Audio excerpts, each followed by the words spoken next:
20장. 안식일 다음 날 이른 아침에 막달라 마리아가 무덤으로 갔습니다. 날은 아직 어두웠습니다. 마리아는 무덤 입구를 막았던 커다란 돌이 무덤에서 옮겨진 것을 보았습니다. 그래서 마리아는 시몬 베드로와 예수님께서 사랑하시던 다른 제자들에게 달려가서 말했습니다. 사람들이 주님을 무덤에서 빼갔나 봐요. 그런데 그들이 주님을 가져다 어디에 두었는지 모르겠어요. 그 말을 들은 베드로와 다른 제자는 무덤 쪽으로 향했습니다. 두 사람 모두 달려갔습니다. 다른 제자가 베드로보다 더 빨리 달려 무덤에 먼저 도착했습니다. 그 제자는 몸을 굽혀 고운 배가 거기에 놓여 있는 것을 보았지만 무덤 안으로는 들어가지 않았습니다. 뒤따라온 시몬 베드로는 무덤에 도착하자 바로 무덤 안으로 들어갔습니다. 베드로는 고운 배가 거기에 놓여 있는 것을 보았습니다. 그는 예수님의 머리를 감았던 천도 보았습니다.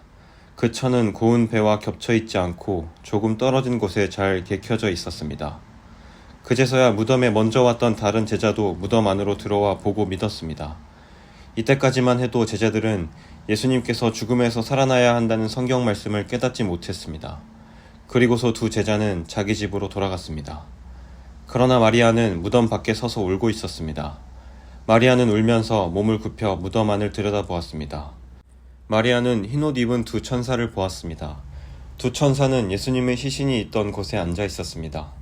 한 천사는 머리 쪽에, 다른 천사는 발 쪽에 있었습니다. 천사가 마리아에게 물었습니다. 여자여, 왜 울고 있소? 마리아가 대답했습니다. 사람들이 우리 주님을 어디론가 가져갔는데 주님을 어디에 두었는지를 알지 못하겠습니다. 마리아가 이 말을 하고 뒤를 돌아보자 거기 예수님께서 서 계셨습니다. 그러나 마리아는 그분이 예수님인 줄 알지 못했습니다. 예수님께서 마리아에게 물으셨습니다. 여자여, 왜 울고 있느냐? 누구를 찾고 있느냐? 마리아는 그분이 동산 관리인인 줄로 생각하고 당신이 그분을 다른 곳으로 옮겨놓았다면 어디로 옮겨놓았는지 말씀해 주세요. 그러면 제가 모셔갈게요. 라고 말했습니다. 예수님께서 마리아에게 마리아야 라고 말씀하셨습니다. 마리아는 예수님께 몸을 돌려 아람어로 라보니라고 외쳤습니다. 이 말은 선생님이란 뜻입니다. 예수님께서 마리아에게 말씀하셨습니다. 나를 계속 붙잡고 있지 마라. 내가 아직 아버지께로 올라가지 않았다. 다만 너는 나의 형제들에게 가서 이렇게 말하여라. 나는 내 아버지 곧 너희 아버지 내 하나님 곧 너희 하나님께로 돌아갈 것이다. 막달라 마리아가 제자들에게 가서 내가 주님을 보았어요 라고 말했습니다. 그리고 예수님께서 자기에게 하신 말씀을 전하였습니다. 같은 날 저녁에 제자들이 함께 모여 있었습니다. 제자들은 유대인들이 두려워 문을 꼭 잠갔습니다. 그곳에 예수님께서 오셔서 그들 가운데 서서 말씀하셨습니다. 너희에게 평강이 있을지어다. 이 말씀을 하시고는 제자들에게 손과 옆구리를 보이셨습니다. 제자들은 주님을 보자 무척 기뻐했습니다. 다시 예수님께서는 너희에게 평강이 있을지어다. 아버지께서 나를 보내신 것 같이 나도 너희를 보낸다 라고 말씀하셨습니다. 이 말씀을 하시고 그들을 향해 숨을 내쉬며 말씀하셨습니다. 성령을 받아라. 너희가 누구의 죄든지 용서하면 그 죄는 사함을 받을 것이다. 너희가 누구의 죄든지 용서하지 않으면 그 죄는 사함을 받지 못할 것이다. 12 제자 중에서 디두모라는 별명을 가진 도마는 예수님께서 오셨을 때 다른 제자들이 있던 그 자리에 없었습니다. 그래서 다른 제자들이 도마에게 우리가 주님을 보았다 라고 말했습니다. 그러자 도마는 내가 직접 예수님 손에 있는 못자국을 보고 내 손가락을 그분의 못 박힌 곳에 찔러보고 내 손을 그의 옆구리에 넣어보기 전에는 못 믿겠다고 말했습니다. 일주일 뒤에 예수님의 제자들이 다시 그 집에 있었습니다.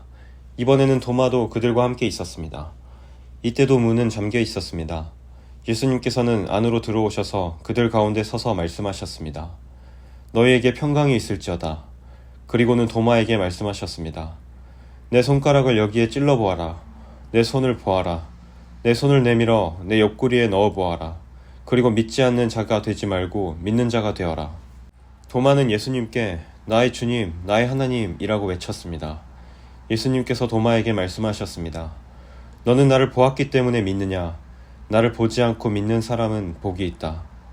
예수님께서는 제자들이 있는 곳에서 이 책에 기록되지 않은 다른 표적도 많이 행하셨습니다. 그런데도 이 책에 있는 표적들을 기록한 것은 여러분들로 하여금 예수님께서 하나님의 아들 그리스도이심을 믿게 하고 그분의 이름을 믿음으로써 생명을 얻게 하기 위해서입니다.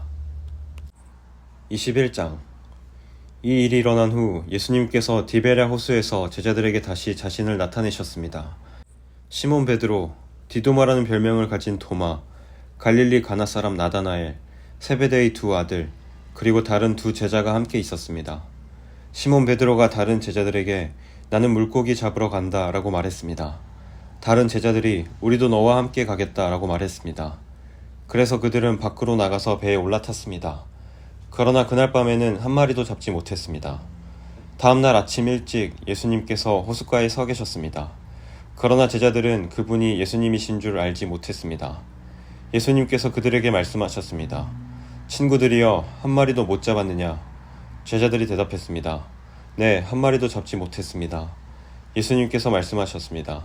그물을 배 오른편에 던져라. 그러면 고기를 잡을 것이다. 그들은 시키는 대로 했습니다. 그러자 고기가 너무 많아 그물을 배 안으로 끌어올릴 수가 없었습니다. 예수님께서 사랑하시던 제자가 베드로에게 말했습니다. 주님이시다. 베드로는 주님이시라는 말을 듣자마자 벗고 있던 겉옷을 몸에 두르고는 물로 뛰어들었습니다. 다른 제자들은 고기가 가득한 그물을 당기며 배를 저어 호숫가에 댔습니다. 그들은 호숫가로부터 약 90m 정도 떨어진 그리 멀지 않은 곳에 있었기 때문입니다. 제자들이 호숫가에 닿아 땅에 내리니 숯불이 피워져 있는 것이 보였습니다. 불 위에는 생선이 놓여 있었고 빵도 있었습니다. 그때 예수님께서 너희가 방금 전에 잡은 생선을 가지고 오너라 하고 말씀하셨습니다. 시몬 베드로가 배에 올라가 그물을 호숫가로 끌어당겼습니다. 그물은 큰 물고기로 가득했습니다. 153마리나 되었습니다. 고기가 그렇게 많았는데도 그물은 찢어지지 않았습니다. 예수님께서 그들에게 와서 아침 식사를 하여라 하고 말씀하셨지만 제자들은 그분이 주님이신 줄 알았기 때문에 제자들 중에 감히 당신은 누구십니까? 라고 묻는 사람이 없었습니다. 예수님께서는 가셔서 빵을 가져다가 제자들에게 주셨고 생선도 주셨습니다. 이것은 예수님께서 죽은 자 가운데서 살아나신 후 그의 제자들에게 세 번째 나타나신 것이었습니다. 그들이 식사를 다 마쳤을 때 예수님께서 시몬 베드로에게 말씀하셨습니다. 요한의 아들 시몬아, 내가 이 모든 사람들보다 나를 더 사랑하느냐? 베드로가 대답했습니다. 예, 주님, 제가 주님을 사랑한다는 것을 주님께서 아십니다. 예수님께서 말씀하셨습니다. 내 양을 먹여라. 다시 예수님께서 베드로에게 말씀하셨습니다. 요한의 아들 시몬아, 내가 나를 사랑하느냐? 베드로가 대답했습니다. 예, 주님, 제가 주님을 사랑하는 줄을 주님께서 아십니다. 예수님께서 말씀하셨습니다. 내 양을 돌보아라. 세 번째로 예수님께서 베드로에게 말씀하셨습니다. 요한의 아들 시몬아, 내가 나를 사랑하느냐?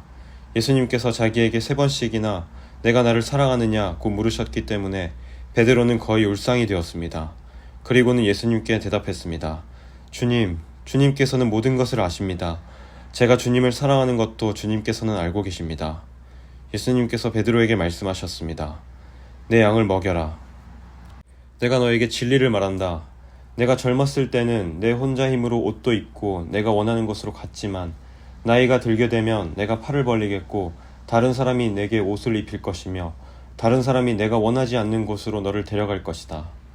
예수님께서 이렇게 말씀하신 것은 베드로가 어떤 죽음으로 하나님께 영광을 돌리게 될지를 보여주시려는 것이었습니다. 이 말씀을 하시고 예수님께서는 베드로에게 나를 따르라고 말씀하셨습니다. 베드로가 뒤돌아보니 예수님께서 사랑하시던 제자가 따라오고 있었습니다. 이 사람은 만찬에서 예수님께 몸을 기댄 채 주님, 주님을 배반할 사람이 누구입니까? 라고 묻던 제자였습니다. 베드로가 그 제자를 보고는 예수님께 여쭈었습니다. 주님, 이 사람은 어떻게 되겠습니까? 예수님께서 대답하셨습니다. 내가 다시 올 때까지 그가 살아있기를 원한다고 해도 그것이 너와 무슨 상관이냐? 너는 나를 따르라. 이 사건 때문에 이 제자가 죽지 않을 것이라는 소문이 형제들 사이에 퍼지게 되었습니다. 그러나 예수님께서는 그가 죽지 않을 것이라고 말씀하신 것이 아니었습니다. 예수님께서는 단지 내가 다시 올 때까지 그가 살아있기를 원한다고 해도 그것이 너와 무슨 상관이냐 라고 말씀하신 것뿐이었습니다. 이런 일들을 증언하고 그것을 기록한 제자가 바로 이 사람입니다. 우리는 그의 증언이 참되다는 것을 알고 있습니다. 이 외에도 예수님께서 행하신 다른 일들은 많이 있습니다. 만일 그 일을 일일이 다 기록한다면 온 세상이라도 그것을 기록한 책을 담기에 부족할 것입니다.